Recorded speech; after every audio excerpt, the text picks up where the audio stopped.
Assalamualaikum, saya Faiza akan menjelaskan perekonomian dua sektor.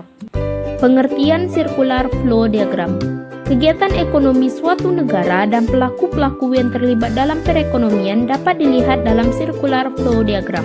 Keterkaitan antara pelaku-pelaku tersebut dapat digambarkan dalam siklus aliran atau arus uang dan barang atau circular flow diagram. Siklus aliran uang adalah siklus yang menunjukkan aliran uang yang dilakukan oleh para pelaku ekonomi dalam perekonomian.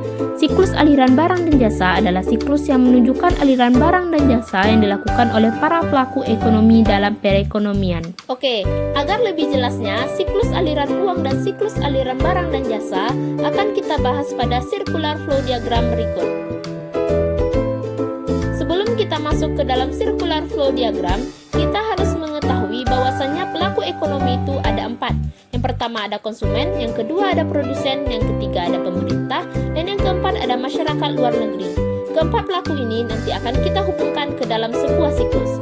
Jika menghubungkan dua pelaku, konsumen dan produsen, maka dia termasuk circular flow diagram dua sektor atau dua pelaku. Jika menghubungkan 3 pelaku, konsumen, produsen, dan pemerintah, maka dia termasuk ke dalam circular flow diagram 3 sektor atau 3 pelaku. Jika menghubungkan ke-4 pelaku, maka dia termasuk circular flow diagram 4 sektor atau 4 pelaku. Pada kesempatan kali ini, saya hanya membahas circular flow diagram 2 sektor. Pelaku yang pertama yaitu rumah tangga produksi atau yang disingkat dengan RTP yang biasa disebut produsen. Pelaku kedua adalah rumah tangga konsumsi atau disingkat dengan RTK yang biasa disebut konsumen. Nah, antara RTP dan RTK dihubungkan oleh dua pasar. Yang pertama adalah pasar input yang berisi tentang faktor produksi dan yang kedua adalah pasar output yang berisi barang atau jasa. Kita mulai dari pasar input yang memiliki faktor produksi itu adalah konsumen.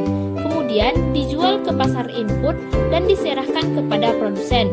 Jadi, konsumen sebagai pemilik faktor produksi dan faktor produksi tersebut dijual kepada produsen. Sekarang masih di pasar input ya.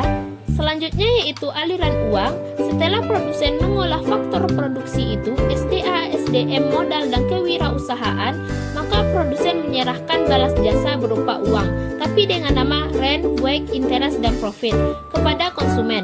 Jadi setelah konsumen menyerahkan faktor produksi itu kepada produsen, maka produsen membayar balas jasa dari faktor produksi itu dibayar kepada konsumen.